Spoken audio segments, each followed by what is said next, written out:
pessoal, tudo bem com vocês? Hoje eu vou resolver aqui junto um exercício que vai nos mostrar qual é a estratégia que nós devemos seguir para quantificar as trocas de calor entre corpos em um sistema isolado. Na segunda-feira, nós definimos juntos, aliás, na terça, nós definimos juntos o que é um sistema isolado e também o que é um calorímetro, seja ele ideal ou seja ele real. Essas definições serão importantes para que nós possamos entender corretamente os exercícios e, assim, fazer a interpretação certa e, portanto, desenvolver a melhor estratégia para a solução, ok? Eu quero que vocês se atentem à estratégia que eu vou utilizar aqui, pois ela pode ser utilizada na solução dos demais exercícios. Claro que vocês podem traçar uma estratégia própria, tá? Sem problema algum. Mas este também é um caminho.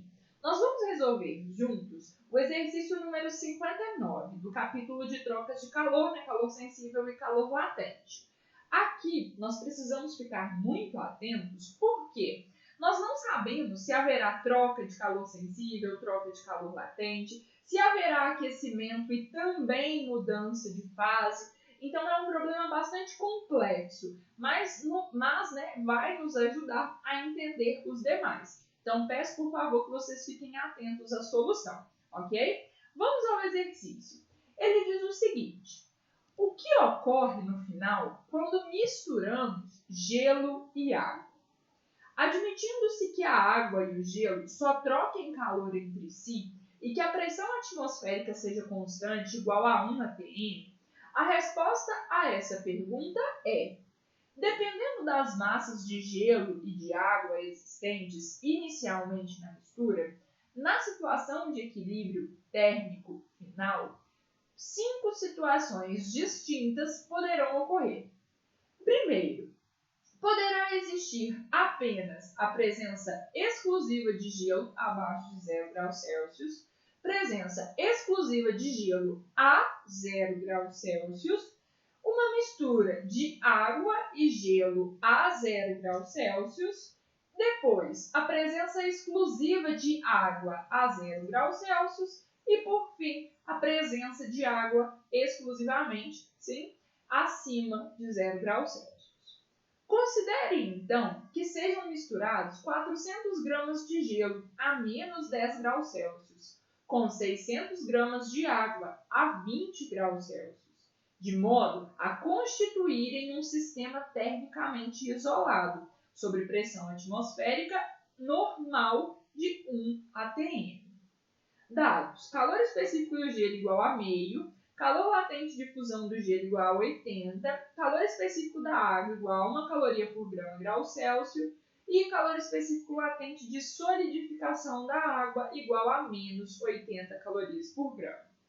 Com base nessas informações, responda: qual a temperatura de equilíbrio térmico do sistema, θ, bem como a massa total de água, MA, observada na situação final? E depois, qual a massa de gelo a menos 10 graus Celsius, mg, que deverá ser introduzida na mistura para se verificar no equilíbrio térmico a presença exclusiva de gelo a menos 2 graus Celsius? Bom, esse problema é bacana porque ele já traz para a gente as possibilidades, tá bom? De misturar dois elementos que estejam em estados físicos diferentes. No caso aqui, água, o mesmo elemento, porém, numa situação no estado sólido e na outra situação no estado líquido. Claro que estes corpos, o gelo e a água, trocarão calor entre si. A gente já sabe que é gelo, temperatura é igual a 0 ou menor que 0. É água, temperatura é igual a 0 ou maior que 0. Se os dois estiverem a 0 graus Celsius, ok? Não haverá diferença de temperatura entre eles, então não haverá troca de calor. Porém, a gente tem que tomar um cuidado. Nesse problema, a gente tem certeza que eles possuem temperaturas diferentes, tá? Então, se eles têm temperaturas diferentes, o gelo e a água trocarão calor. Quem vai ceder calor para quem? a água está a uma maior temperatura, né? Então, consequentemente, ela irá perder calor e o gelo receberá toda essa quantidade de calor perdida pela água, porque a gente está tratando aqui de um sistema termicamente isolado. O problema disso para a gente aqui, olha, eles constituem um sistema termicamente isolado sob pressão atmosférica normal.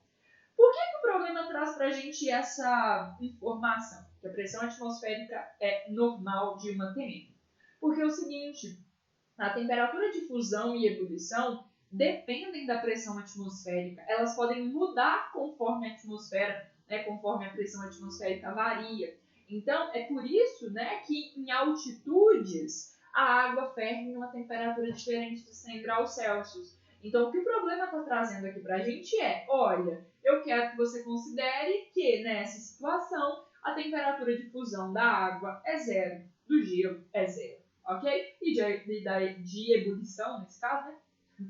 É 100, tá certo? Então é isso que ele nos diz quando ele fala sobre pressão atmosférica normal, tá certo? O problema já deu pra gente as possibilidades. Olha, a água vai ceder calor pro gelo. E aí com isso pode acontecer o seguinte: a água pode ceder tanto calor pro gelo que ela vai acabar perdendo tanto calor que ela vai solidificar. O gelo estava a uma temperatura baixa, muito menor que zero, ok? Então ele recebe esse calor e a sua temperatura aumenta, mas ela não chega em zero.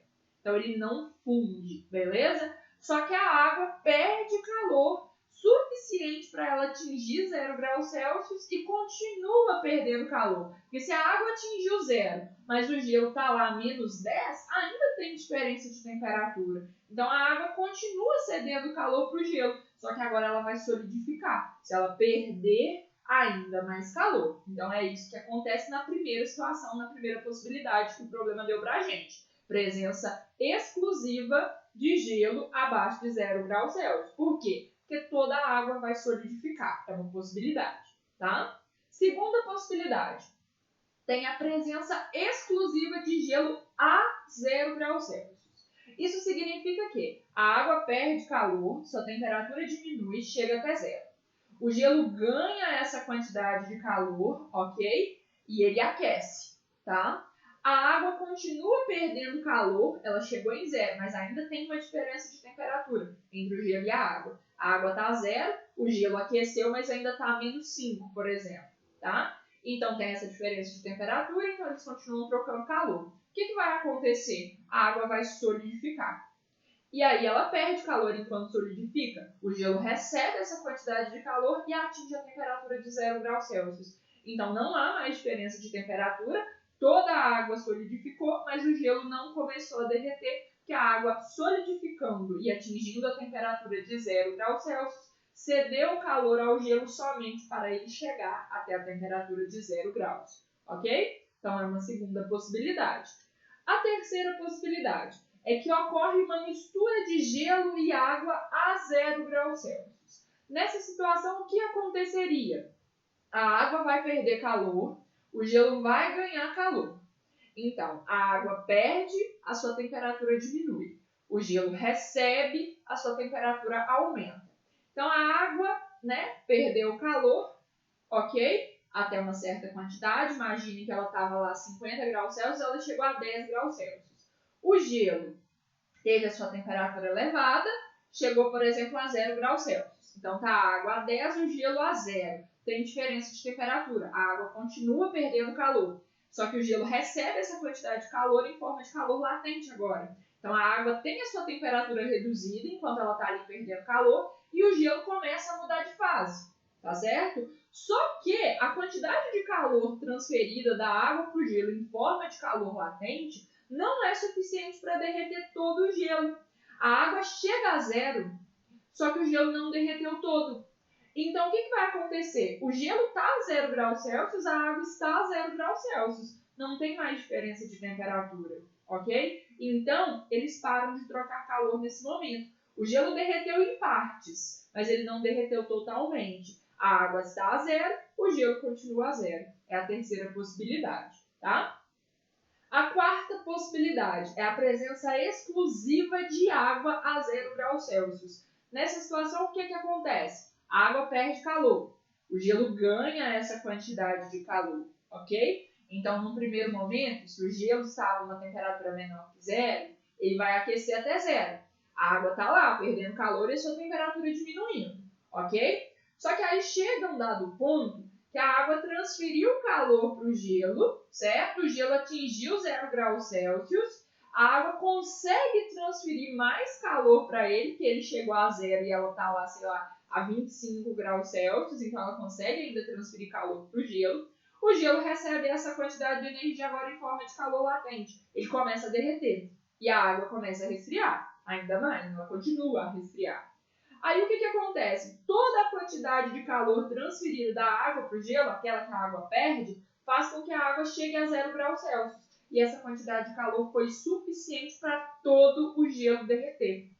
Todo o gelo derreteu, ele atingiu 0 graus Celsius. A água resfriou, atingiu 0 graus Celsius, mas ela não conseguiu perder mais calor, porque os dois estão à mesma temperatura, o equilíbrio térmico foi atingido. Então cessa a troca de calor e o que a gente tem é simplesmente água a 0 graus Celsius, ok? Todo o calor perdido pela água foi suficiente para levar sua temperatura para zero e fazer com que todo o gelo derretesse, mas não começasse a aquecer depois de se tornar água, tá? E a quinta possibilidade e última é a presença exclusiva de água acima de 0 graus Celsius. Ou seja, eu tenho água a 100 graus Celsius, por exemplo, tá? E eu tenho gelo a uma dada temperatura abaixo de 0. A água vai perdendo calor, sua temperatura vem diminuindo. O gelo vai recebendo, sua temperatura vai aumentando. Até que chega um ponto que o gelo atingiu 0 graus Celsius. A água está lá, por exemplo, a 50 graus, tá? Aí a água tem uma temperatura maior que a do gelo. Rola aí ainda uma diferença de temperatura, então nem troca de calor, tá? Então a água continua cedendo calor para o gelo agora passa a derreter. O gelo derrete totalmente, a água continuou lá perdendo calor, o gelo absorvendo e derretendo, beleza? Aí o gelo derreteu totalmente, está a 0 graus Celsius, a água perdeu calor, agora ela está a 25 graus Celsius, sua temperatura diminuiu, mas ainda tem uma diferença de temperatura entre a água, que estava inicialmente a 100, e a água que era inicialmente gelo, e fundiu totalmente. Essa parcela de água está a 0, a daqui a 25. Elas continuam a trocar calor, até que a temperatura das duas atinge o mesmo valor. Elas entram em equilíbrio térmico. A gente encontra no final aí somente água, a 5 graus Celsius, por exemplo, ok? Então, são essas as situações que o problema nos traz e é dessa forma que essas situações são obtidas. O que a gente vai ter que analisar é o que ocorre aqui se nós tivermos uma mistura de 400 gramas de gelo a menos 10 graus Celsius com 600 gramas de água a 20 graus Celsius. A água, esses 600 gramas de água, tem energia térmica suficiente para transferir para o gelo, para fazer com que o gelo aqueça e derreta totalmente? Não sei, a gente vai ter que calcular isso. E é essas continhas, esses cálculos, que nós vamos fazer no próximo vídeo, ok?